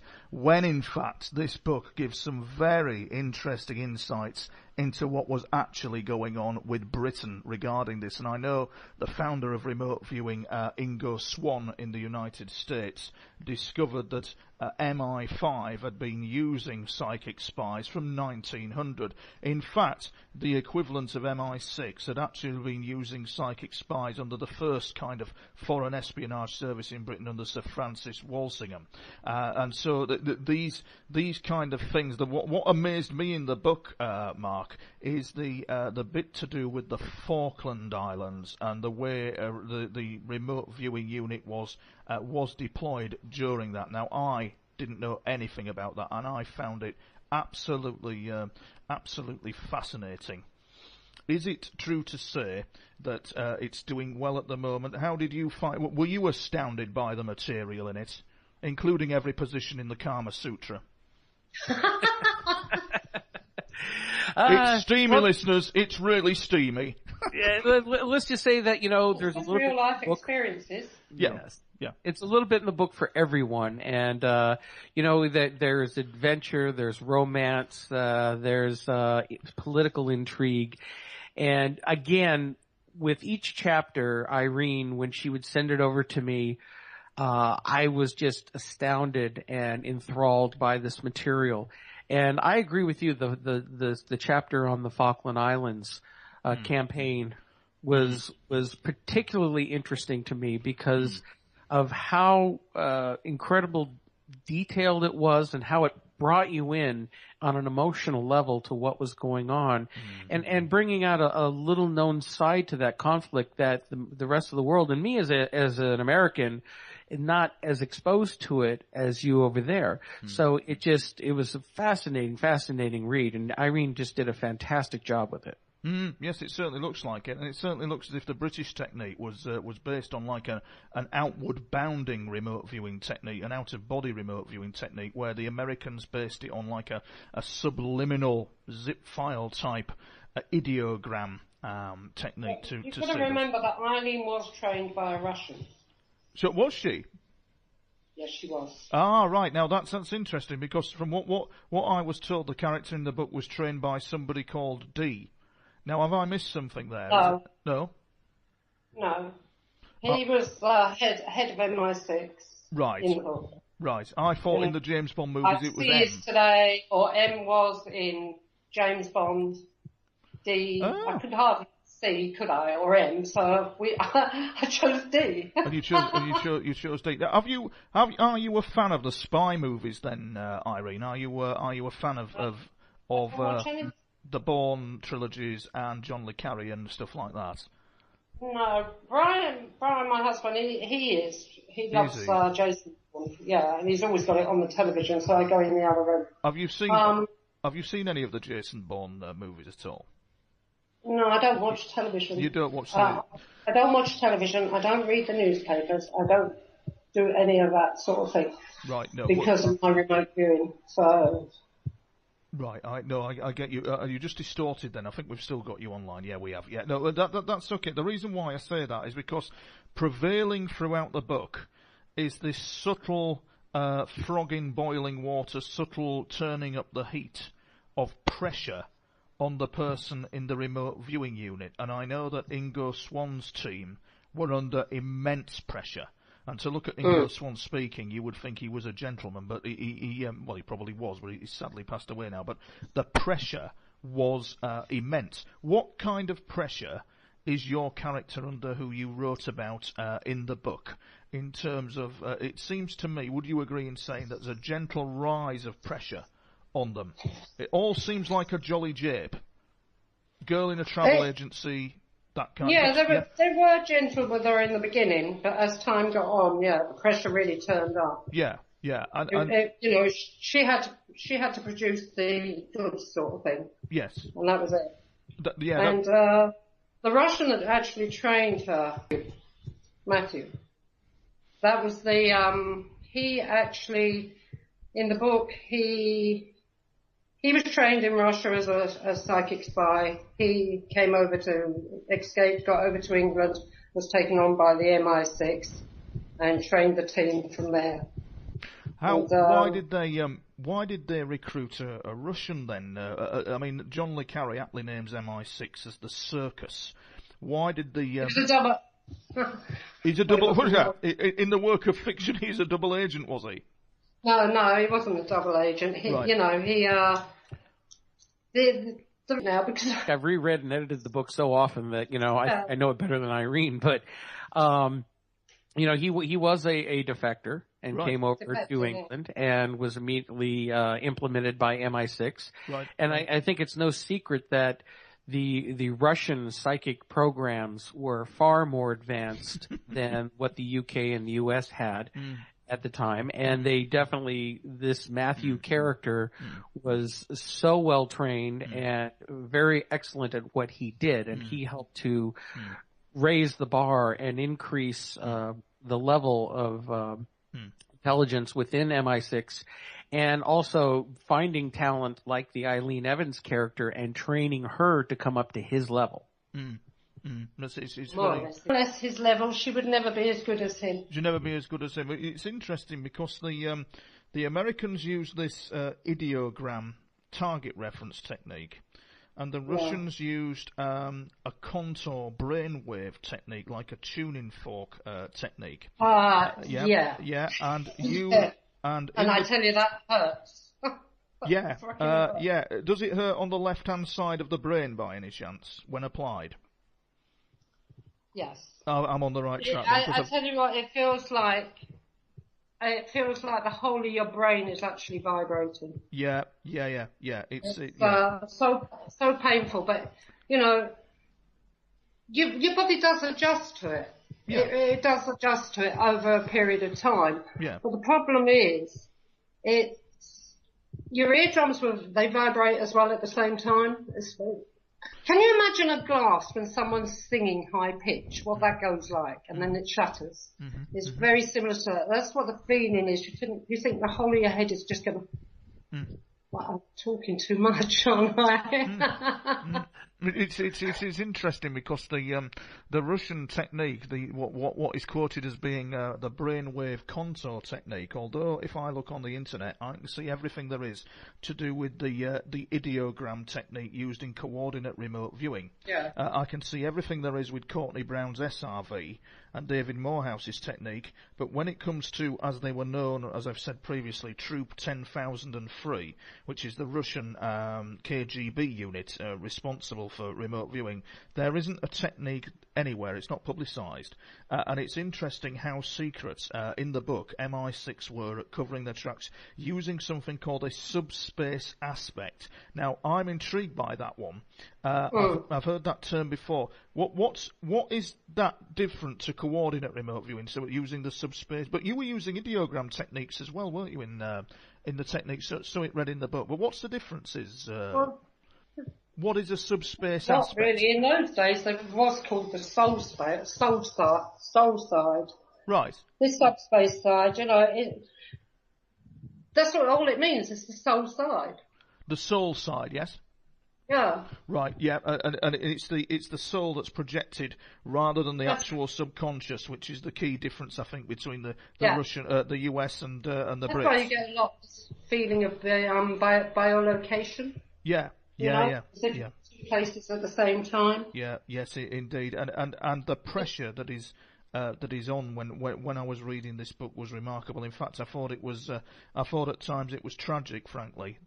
I mean, believe it or not, listeners, Irene has a big organisation called Spirit Rescue International. She has a couple of pets. What is it? Bo, Del Boy, Brownie. No, Del Boy, see? Yes. Denzel. Yes. Named after the Only Fools and Horses characters. Yes. And the girls are Tazzy, the Tasmanian Devil, Pippa and Poppy. That's it, yeah, I've got it right now. Yeah, and they're acutely psychic. But my question to you is this, reading the book, it's a tragedy to see things we would consider sacred, like the spiritual realm, being used as some sort of warfare tool. How do you feel about that? I'm not really happy. I've got to admit, I'm not really happy about that. No. I don't think that any poor souls on the other side or anything like that, or anything. No, I don't. No, I'm not happy about that at all. No, that it can be used in that way, and that's what's clearly highlighted in the book is the tragedy and the constant harrying and pressure that the character in the book is put under to do this, do that, and assassinate someone psychically as well. And that in the book is vividly written. Actually, I found it tragic. Well, they done that. Yeah, I know they do it all the time, but was there not something in the book to do with somebody in Turkey? Is that correct? Or did I hear that from another source? No, that was, there was an article that was on the online about a week or two ago. Yeah. Where they were claiming that somebody in Turkey was assassinated via a psychic assassin. Yes. And so it's still in the news that people claim. And, with these types of assassinations, it's almost the perfect crime. There's no way if they could stop somebody's heart, then it looks like they've just died of a heart attack or natural causes. And nobody would be suspicious. There's no chemicals in the blood, no open wounds. It's just that they dropped dead. Yeah, perfect assassination. But Neal had done that. And she wasn't the only one. She'd done it with the frog. And from there, they took her even further doing it. Yeah, so really... And then she actually died herself of a heart attack. What? Sorry, you've lost me. Who died? The lady in the book. Kulagina. Right. Neal Atkinson. Right. Yes. Yeah. Right. She tested it out on a frog. She killed the frog, and then this scientist, this skeptical scientist, didn't believe her, so she was put to the test with him. He got to the point where he felt like his chest was going to cave in, or typical symptoms of a heart attack. His breathing got bad, and the medical staff that was in the room at the time had to stop the experiment. Right, I get you. Well, she went even further, and she was a psychic assassin, apparently, using these things. But after she died, you see, then Alaviva came along. Alaviva Gondova, and she was far better than Neela. Right. And she's the foe to Eileen in the book. Yeah. It's the one that's after Eileen. And so the bit about the Falklands War is a particularly fascinating chapter in the book, because Britain is a very secretive nation, isn't it? It doesn't really talk much about that. And there's also the bit to do with the tracking hostages. Anything out of Britain about remote viewing? Yeah, no. Well, there isn't anything available, and this book does give some valuable insights into the hidden area that went on in the area of remote viewing. And what I'm thinking is the Falkland Islands bit where you were tracking, or rather where the fictional character was tracking targets. How successful was that? Successful? Yeah, how successful? It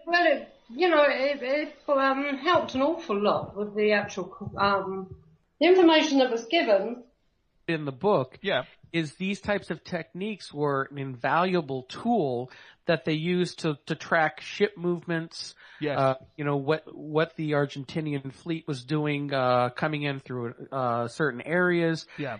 Giving it and sending that information out to the troops in the field to prepare for attacks. Because there was, and you have to keep in mind that these types of techniques are part of an overall intelligence gathering, everything being used from satellite data to troops on the ground, boots on the ground, collecting information. And, they compare what, Eileen, the character of Eileen in the book, what she was able to read and pick up on is validated by people who are there. And, it was interesting, and this is one of the fascinating things about it is that the character is able to look not only at what's happening in real time, but also looking in towards future events so that they could plan ahead on how to, when the fleet was coming in from the north, and that actually did happen, although they actually came in a little bit later because there was a weather delay. So even with looking at the future, there's always a slight possibility that it may not be 100% because the future is still uncertain. Right. Yeah. Yes, I get you. Well, it's certainly not written in stone. But I mean, what was the throwback with the character in your opinion, Irene, being exposed to all this psychic projection? What other events perhaps you didn't write in the book happened that you could perhaps share with the listeners where the character was not exposed to? What things did you not write in? I think that happened to her due to exposure. The next book. That's what. Sorry, Lovey. That's all for the next book. I know, but our listeners want to know. Don't do that to us. We need to know. Give us an example of what perhaps the exposure to all this, apart from post-traumatic stress disorder. That was really bad. Sorry, say again. Post-traumatic stress disorder was really bad. It was really bad. Yeah. How many people were in the unit suffering from that then? In the fictional book, how many people were suffering from that then? Well, out of the viewers, every now and then there'd be one carty sort of sent for counselling sort of thing. But I think with Eileen, what she went through at the very end. Yeah. She had it worse than anyone. Right, yeah. And the thing is that from what you're telling me, she was trashed. Just saying what you're telling me from the book is that even to this day, the character in the book is still hunted by the KGB. Is that correct? Yeah. Or what is the KGB? Even to this day, she's still closely monitored because due to activities over there. It really is, dear listener, like a John le Carre book that deals with psychic spying. It's quite unbelievable what the character is subjected to. Started out as a young girl in a travel agent's, and it's very, as I say, it's very vivid. Is the contrast as to how it all develops, so that she ends up being traumatized by the things that she is asked to do. Mark, what's your take on it, whereby you think that whereby a spiritual realm, what we consider sacred, is used as a tool of warfare in your experience? Because you're involved in radio and the paranormal industry in general. What do you think of it when they're using remote viewing for offensive purposes, using these techniques? Well, first of all, real quick, before I mention that, I just want to comment on the fact that one of the things that I really loved about Irene's book is the fact that her writing and explaining how these techniques work and how this character went through what she did is so down to earth and believable. And, she doesn't write about the new age woo-woo stuff that a lot of authors will go for the shock value or whatnot. She tells it like it is. Okay. I personally think it's repugnant. I think that, spiritual gifts are gifts, and, the spiritual realm is not to be used in a negative manner.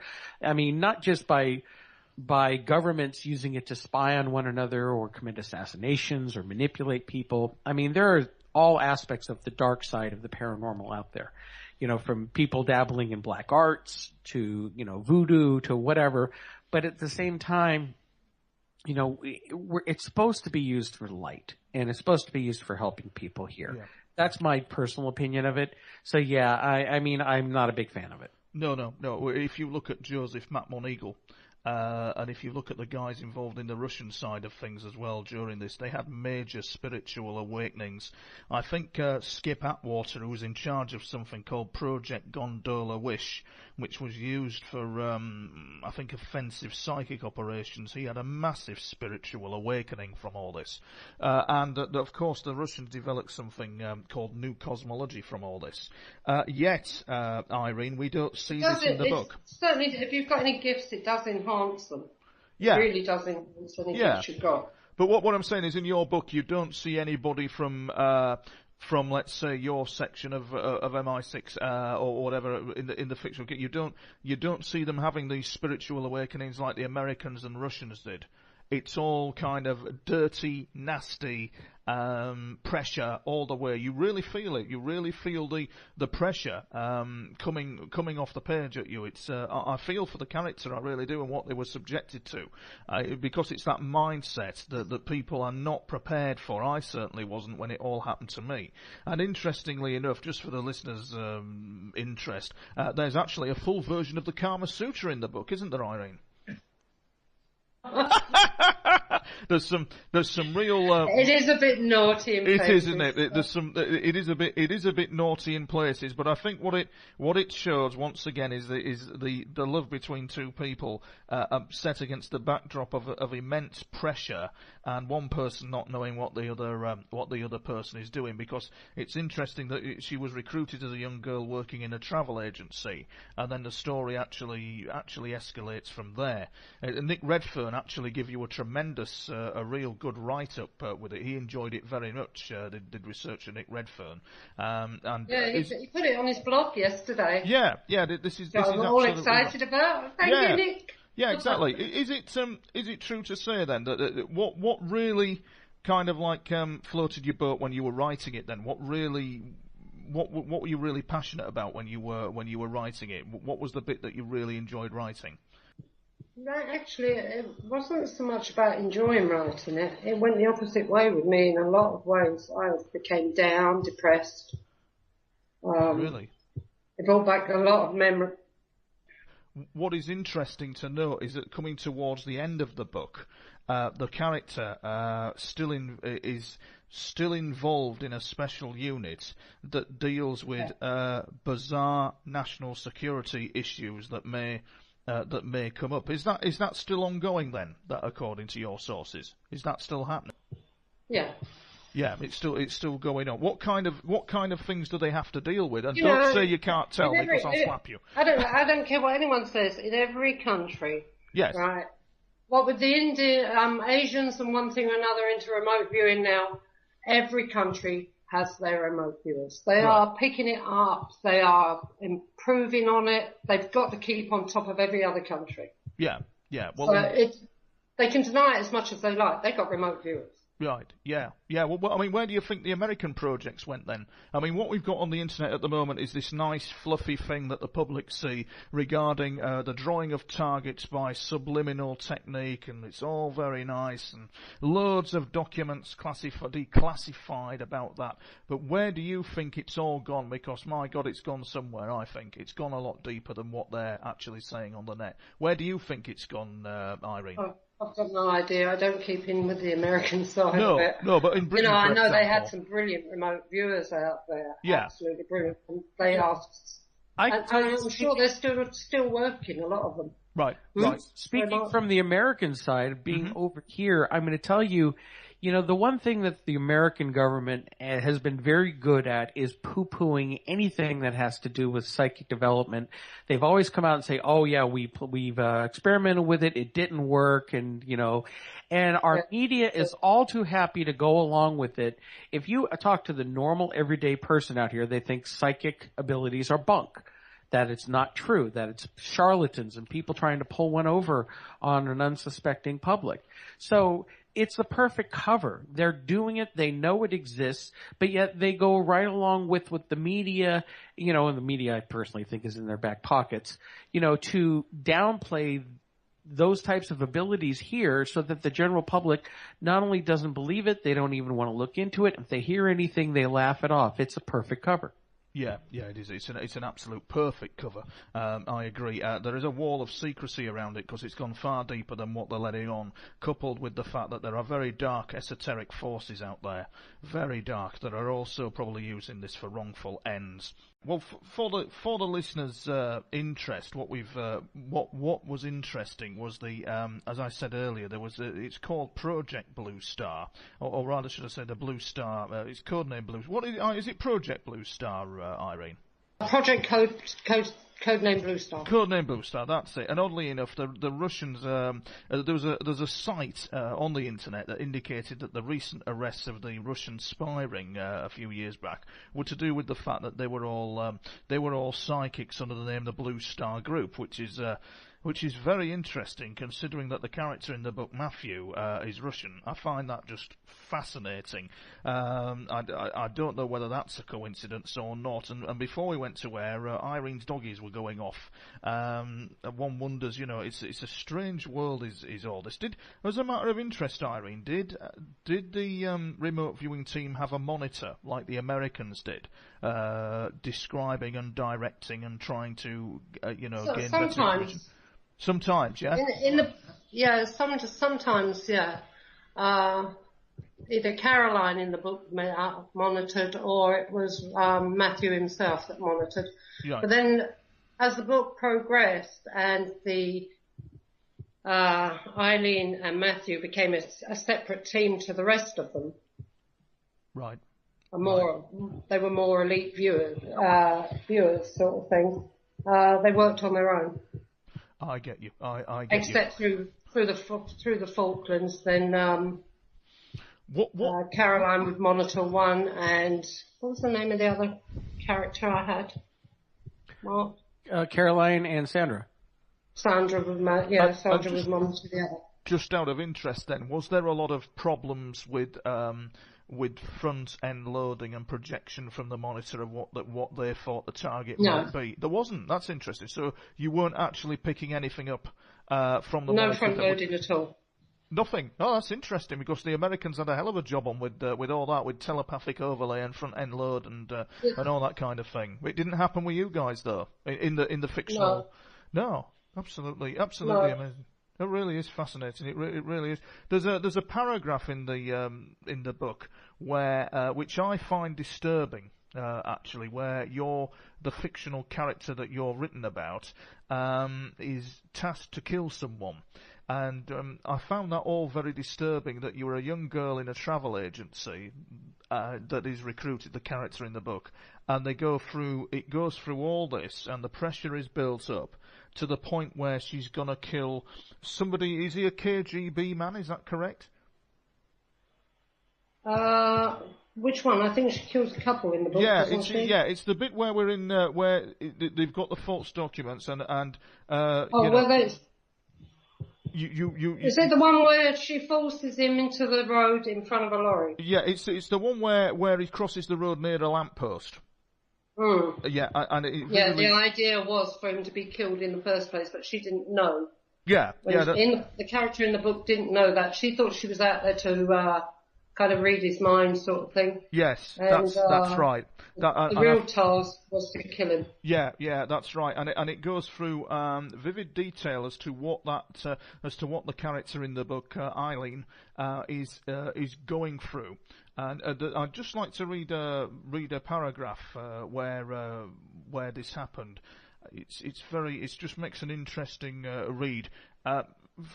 What we got, listener, is a young girl that has been recruited in a travel agency and has been developed to a certain point where I'm thinking, as I'm reading it, that she's becoming a remote viewer, and we're all nice and fluffy looking at targets, and then all of a sudden the dynamics change when they're asking her to go that one bit further and do the deed and kill someone by psychic influencing.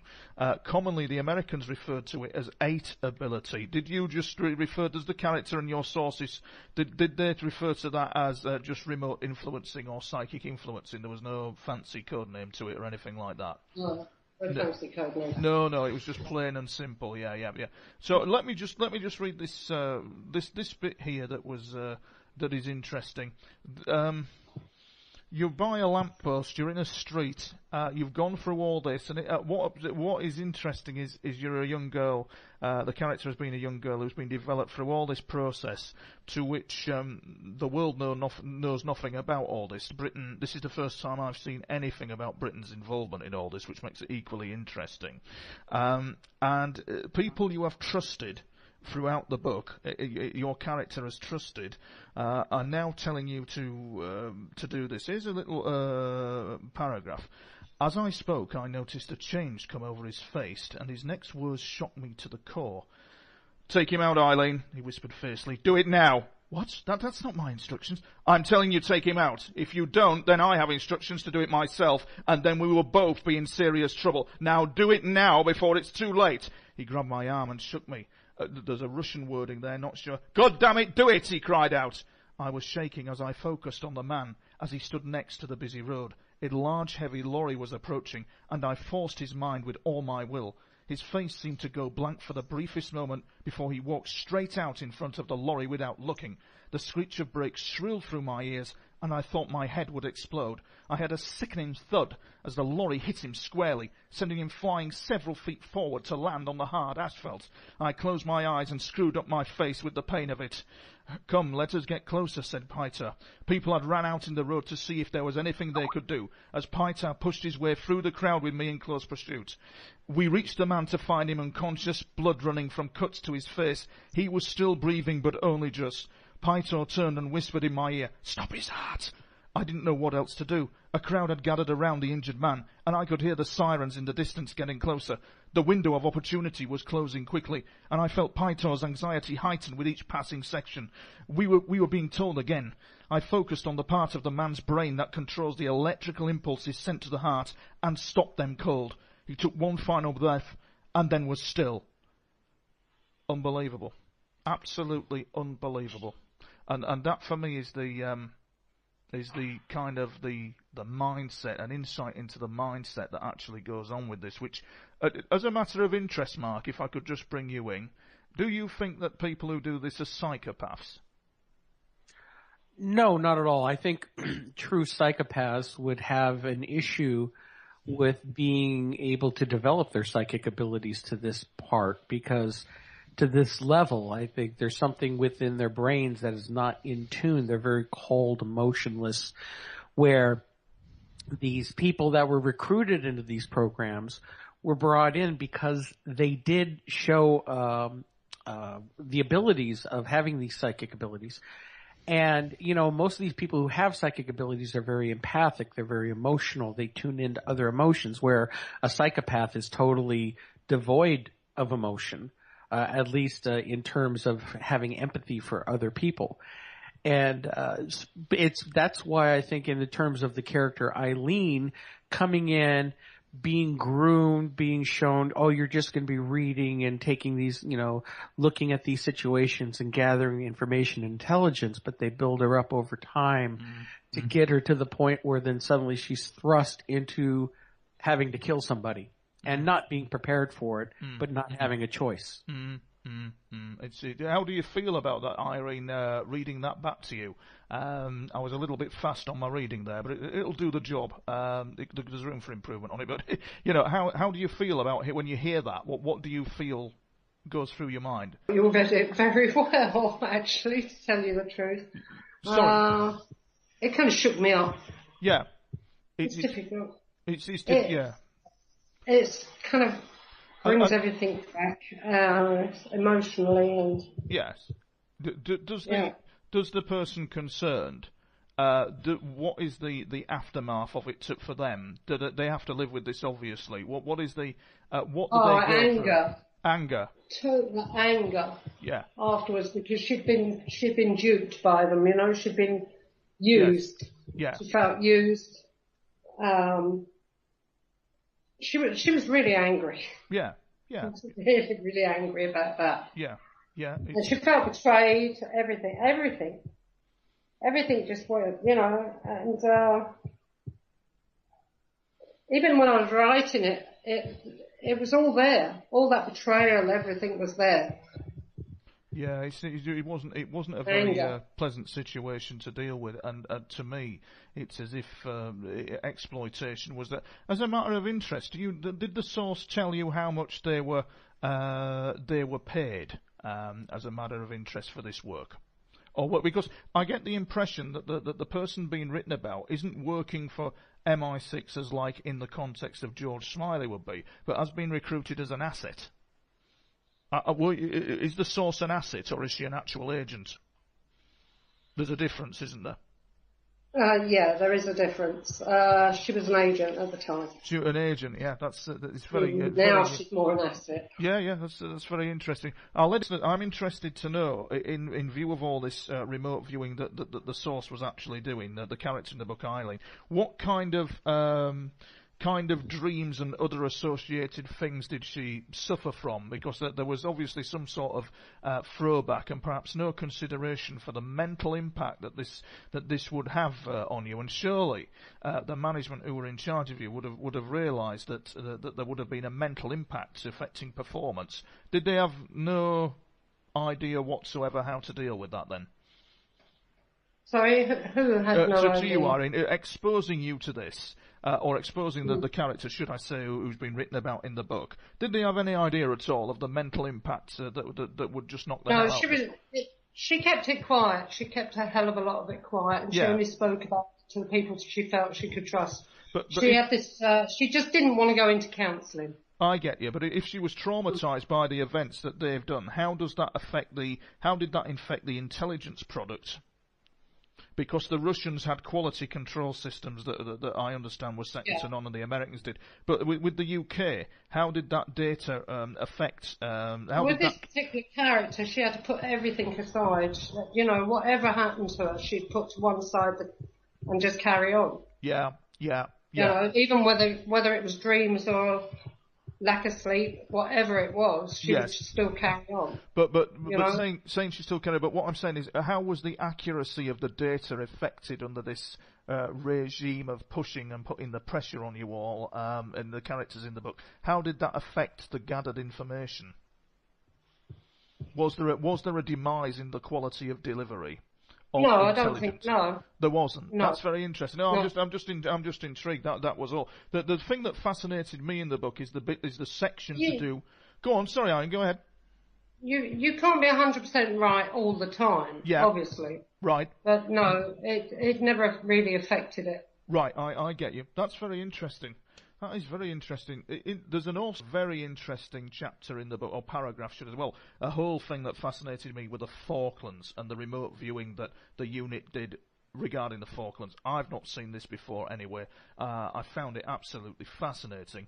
The thing that I found fascinating was this reoccurring out-of-body experience or dream that you were having. I'd just like to read it to the listeners. Am I okay to read it out? Because I think the listeners will be fascinated by this. The dream...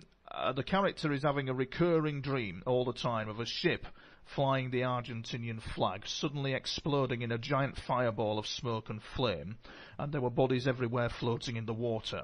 Scores more people were splashing about, so it reads. Just continue. The ship was on fire, with sailors running about on the deck in panic. As the ship began to sink, I found my attention focused on a young man in the water. I saw myself floating above him as I watched him struggle in the water. The look of fear strong on his face. He looked up, and to my utter astonishment, he reached up towards me, calling out the word ayuda, I think that's pronounced, help. And then there's the shock from the character in the book that this man can actually see you. So it's like an out-of-body experience that's actually happening. And the whole section on this is absolutely I think that might have been because he was in the throes of death anyway. He was drowning, you know. So maybe. Yeah. Yeah. Any psychic ability he had was enhanced at that particular point. Yes, that will make a lot of sense. It continues, I reached down to grab onto him, but our hands did not meet, and I watched as he sank beneath the water. His face and the fear in it will permanently be etched on my mind. I had mistakenly believed these dreams were the result of my tired mind, but never dreamed they could be a real event. I wisely kept quiet about the dreams for fears that Sandra, another character in the book, would think I couldn't handle the workload. And then on May the 2nd, the General Belgrano, an Argentine cruiser, was hit by a torpedo from one of our submarines and sank. The loss of life amounted to more than 300 Argentine sailors. That was when I finally realised that the dreams were in fact premonitions.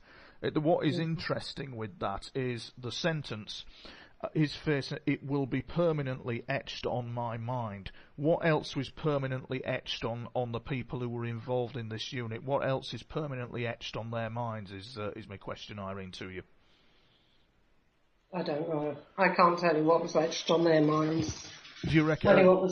Is that because it's a secret? You do know, but you can't tell because the source isn't. It's a book. It's a book. Yeah, I know that. I get you.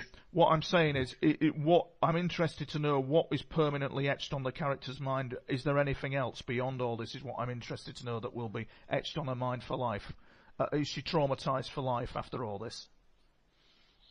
Eileen definitely is. Yeah. Very interesting read. Eileen, yeah, she would be definitely traumatised for life. Yeah. Matthew, not so much. Matthew. There was something strong about Matthew. Right. He was stronger personality. Yes. Maybe it was his upbringing, his training, I don't know. Yes. Yeah. It's just, it really is interesting. There's a thing here that says on June the 8th, something strange happened where instead of viewing into the future, I saw events unfolding in real time. I saw two landing ships preparing to unload soldiers, the RFA Sir Galahad and the RFA Sir Tristram, coming under attack by 3 Argentinian A4 Skyhawks. That's precognitive, is that, isn't it? Which is, anyway, it's just fascinating, absolutely fascinating. And Irene, tell me, where can listeners buy your book from? Or even Mark, tell us.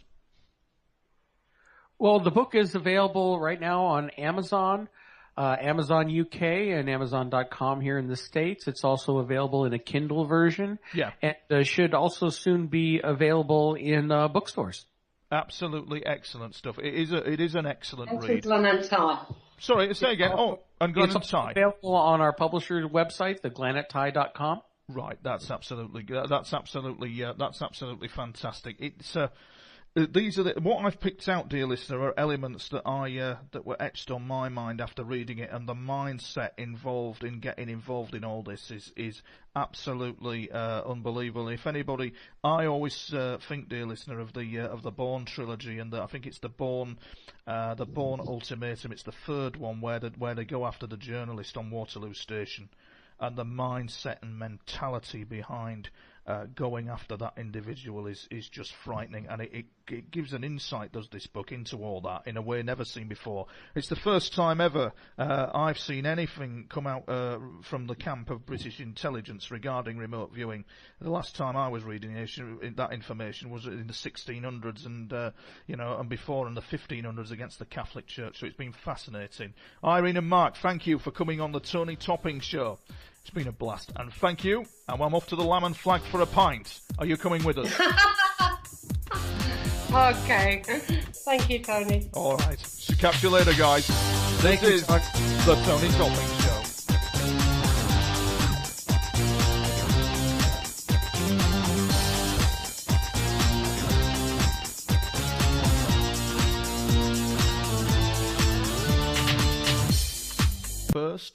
I thought I was looking at birds of some description, but it became apparent that they weren't. They were actually, when I looked through the binoculars, they were, because I didn't have a camcorder. Now I'm getting a camcorder sorted out, dear listeners. If anybody's got a good night vision camcorder they can donate to the Tony Topping Show, let me know.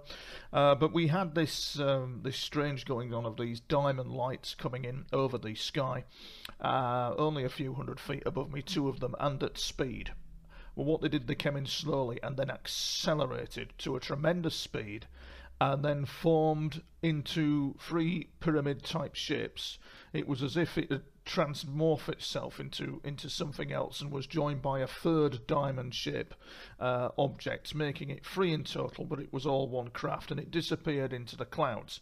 And this was seen by another friend of mine who is also a radio ham. Now, interestingly enough, dear listener, that actually means I haven't been the same again. Since that event, I've become quite awake to the suffering of the world that we face, and what's written in the UFO books about interaction with UFOs and what you go through in real life with them are 2 entirely different things. And so that happened to me last week. It also happened to me a few weeks back as well, when we had the dots of light coming in. I was speaking to my mate on VHF once again. He said, "Where have you gone for 10 minutes?" I said, "I've been calling you." He said, "No, you haven't." And I'd had these dot of light objects over the area. So it's interesting. Communication with radio amateurs and UFOs is a very interesting subject indeed. There are quite a few radio hams out there who are licensed and have had interaction with UFOs, one radio ham in particular, and we will talk about him tonight on the show. We're going to talk about this radio ham tonight. It was a British radio ham, his interaction with UFOs and how the authorities were watching him. He claimed to have had communication with them. Also, there is an incident in Chile where some radio hams claim on a frequency of about 26 megs to have had interaction with UFOs. The UFO came over the radio frequency and said, "Can you keep your distance with your boat, please, because we're emitting a high level of radiation. We need to keep your boat back." Which fascinated the occupants of the boat, who got all excited. Can I get excited with it all? Well, we had George Galloway on last week. Absolutely superb, statesmanlike in his response to the Syria situation. While all the other sides were trying to bomb and gas each other and fund each other, George came out with some very sensible suggestions. I did feel he was really good. He's a great guest. Charlie Sheen, if you are listening, I have lost your email. Can you email me again? I can't find it anywhere. You get in contact. Charlie Sheen, the Charlie Sheen. Lost your email. Get in contact. We've got some big names coming on the show. We certainly have, just to propel it into the next universe, etc., etc. So keep listening, dear listeners. And over now to the weird world of Tony Topping. Yes, my weird world. It's very interesting indeed, which I'm going to tell you a bit about tonight. I'm going to tell you a bit about some of the humorous things that have gone on with me, which is all very interesting. I've breathed in, listeners, by the way, in case there have been complaints that I actually need my nose blowing, but I take a breath, and this microphone picks it up that accurately that it appears as if I've got a nasal problem. I haven't. I'm going to change the microphone. I'm going to get a new one. There's some things that people don't know about me in the world of the media, for example, which I'm trying to get into. Well, I am into, actually. The world of spies is no different. It certainly isn't. In fact, oddly enough, for your listeners' interest, the British Army have a whole section dedicated to such people who pretend to be something they are not. And the Army have got a thing called the Army Rumour Service, or ARS as it's called, and they spent a lot of time looking at all this. And came out, they took it very seriously, even though it's humorous. They figured out that such people were referred to as waltz. And interestingly enough, people who pretend that they want to be somebody who they aren't, they refer to them as waltz. And they have their own Walt command and their own Walt hunters. So the man who claims to have been in the Falkland Islands with the 2nd Parachute Regiment better watch out, because they hunt out such frauds, and they do. They've got it to a fine art. And so the term them in terms of the waltz is claimed to be those who are mainly who've served in the SAS. There's one in every pub across the land, isn't there, dear listener, including the Lamb and Flag, who served in the SAS. What they haven't done isn't worth doing. There's that guy who walks in the Lamb and Flag who claims to have been chased by helicopters and UFOs. He's a right one. Oh, that's me, isn't it? Anyway, never mind. But before all they know me at the Lamb and Flag, don't worry. Oh dear. Anyway, yes. So, but my introduction to this concept of waltzing came many years ago, before all the comedy capers began, in a pub one evening as I talked to a female sports instructor from the local college with a mate of mine. And I claimed to be an RAF pilot instructor from the local RAF base. Now, I knew my stuff about all this, and it was bluffing. I was bluffing her quite happily, until she asked if I thought female pilots were slower than men. Slightly drunk, I proceeded to tell her in my professional opinion that women were slower to respond and were bad pilots. At that point she went nuts and threatened to report me, and that I should not be doing such a job. So I was so convincing that I had to come clean. I also had to have, had no idea if female pilots were better than men, but she went absolutely nuts when I said in my professional opinion women were slower to respond and were bad pilots, which is not true. Not true at all. So there you go. But that was my introduction to trying to be a military style waltz. When it comes to waltzing, they always get caught out, and waltzing, according to the people in the military, stems from the film The Secret Life of Walter Mitty, and one who led a secret identity or a double life, according to the Army Rumour Service, was used to describe someone who was a waltz, one who inspired to be in the Special Forces. This later changed to those who pretend to be in the Force or pretend to be more daring than they are. So I have a standing joke that I pretend to be the spy, it's a standing joke with me. I'm a bit of an armchair espionage pundit on spy matters. I just love that kind of thing. And UFOs as well. I'm not an armchair pundit on the UFO subject, however. I've been on the receiving end of some very dodgy goings on with that, so there's no waltzing there. I could quite easily pretend to be someone I'm not, but people know me.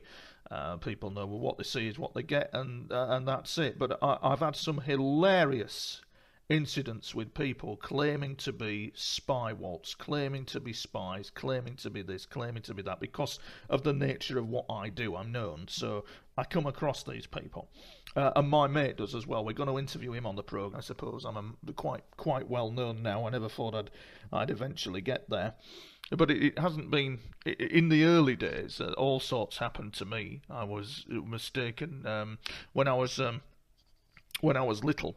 For example, when I was about 9, some poor bloke parked an Austin Maxi round the back of our house, and we turned it into a U-boat. It was a laugh a minute. The Austin Maxi was functioning at the time. And he thought he'd leave it there for his holidays. Actually, it had run out of tax. We converted it into a U-boat. We got Mum's makeup. We put U571 on it. We got a conning tower on it. We thought we were in a submarine. It was absolutely incredible. We had an incredible time with it, this Austin Maxi.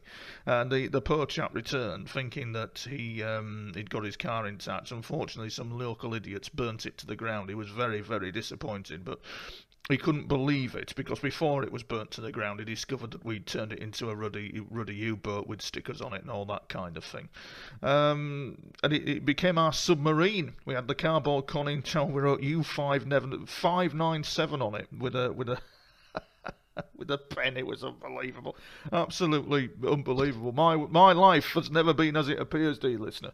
I developed a web page on UFOs. Now that was called etlife.co.uk, but that's all changed now. I'm TonyTopping.co.uk, and I think if anyone has a right to such a claim of being in the weird and wacky world of people and UFOs, alien interaction, shadow governments, black helicopters, and my espionage pieces that talk of psychic spying and Cold War operations, which is also something we're going to discuss this evening. I could actually create a fictional past. I could actually make it up as I go along, and nobody would be none the wiser. I don't wear a tinfoil hat. That is another saga. So if anybody thinks I wear a tinfoil hat outside my local Tesco's, including any smart-ass production people out there, think again. The other thing I often get from people when I meet them in this game is I work for them. Meaning that there is some kind of spook agency that they work for. It's a classic line said by a few people who I've met. I work for them, whoever them are.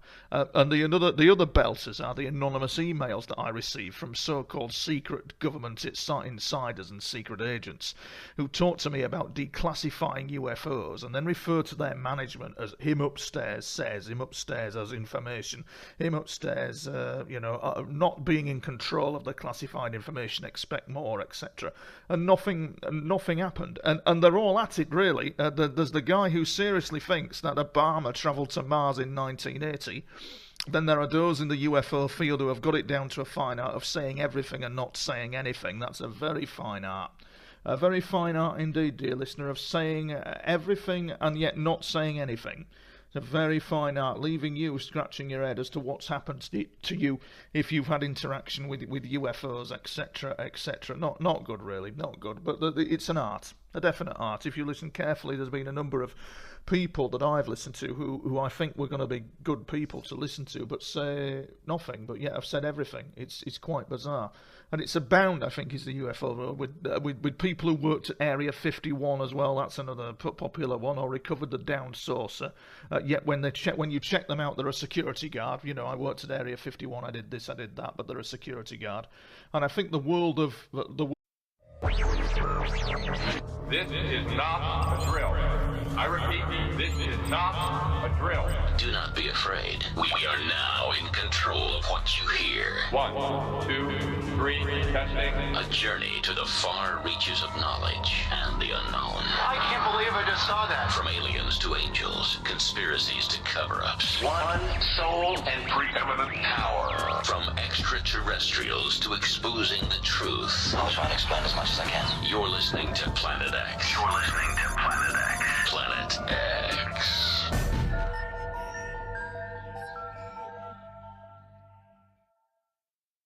This is Planet X. Planet X. broadcasting to you from the studios of Planet X. This is the Tony Topping Show.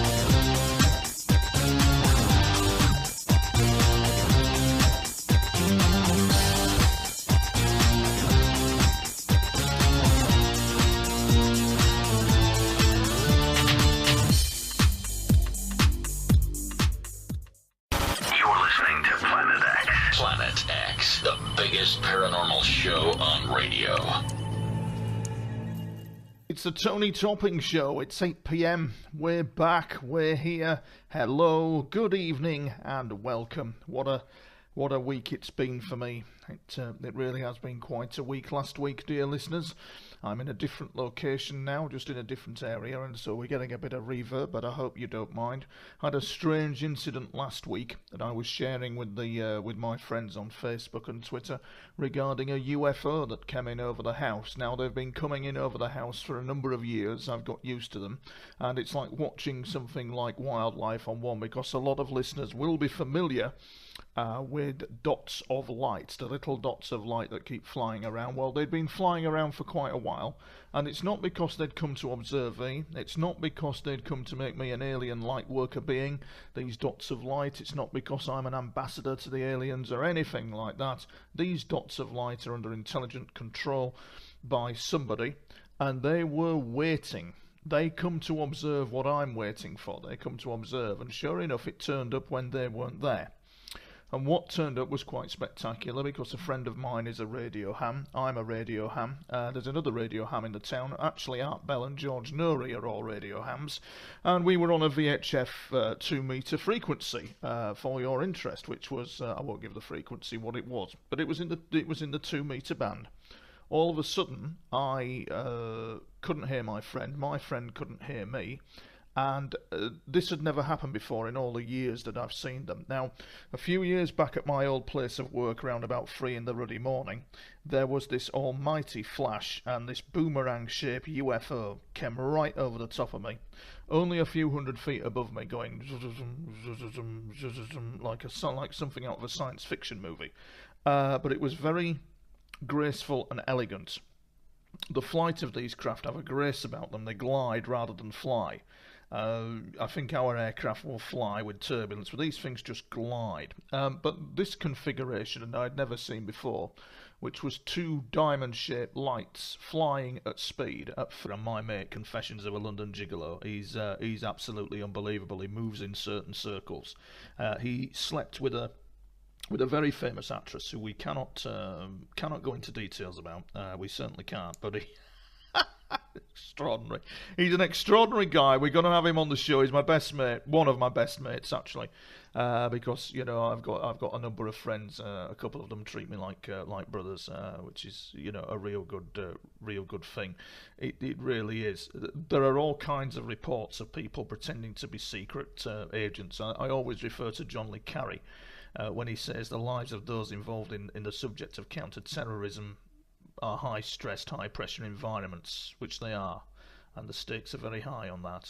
With a very real-life game, it's very different. It's not a game, it's not a game that these people who posing as spies think it is. It's not some kid's outing. I know I've been on the receiving end of it.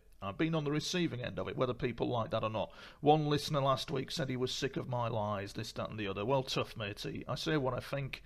Bit like Mr. Galloway. I say what I think. You know where the tuning dial is. Turn away if you don't want to listen. But I do say what I think, whether people like that or not, and that's what I think.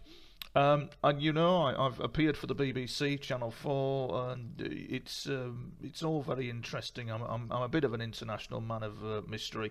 Interestingly enough, however, when you come across these people who pretend to be what I would call the spy waltz or the military waltz, in some cases they can be female. And more often than not, when I'm out with my mate, who's a bit of a gigolo, he's well known as to being a love guru and very much a ladies' man. He knows what he's doing in that area, hence him being a gigolo. And it's very interesting indeed, and it's. We were in the pub at Primrose Hill we regularly hang out in the pub called the Queen's. I go to the Lamb and Flag, but the regular pub is actually the Queen's on Primrose Hill. You'll often see us in the Queen's on Primrose Hill. We like to be part of the Primrose Hill jet set. We're going to get a dog called Tyson, because everyone in Primrose Hill has a dog, so to fit in we need a dog. But we were sat in the Queen's, and we sat next to these two girls, and it was quite interesting because these people these girls were spy waltz. They claimed to be spies or whatever. It was such an odd conversation. And I suppose if you were the KGB or it was the height of the Cold War, just pop into the Queen's at Primrose Hill and listen, because all will be revealed. and it was 2 of them. I'll never forget it. There were 2 of them. They were my first spy waltz that I met. And one of them proceeded to tell me that she worked for a branch of the Foreign Offices, and their office were located in. So she said, well, we all know where, but we cannot say, she said. Jane Bond, this was. She then began to tell us of the dreadful mess her section that she worked in the FO faced in Iraq. Because when they got to Iraq, they were all shocked because all of Saddam's WMD had vanished. And if truth be known, nobody knew who had taken them. But they were certainly out of the country.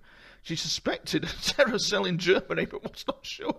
She proceeded to tell me other details, by which time my mate, who was drunk, as he does, was making a romantic interest with Spy Walt number 2, who was equally hilarious.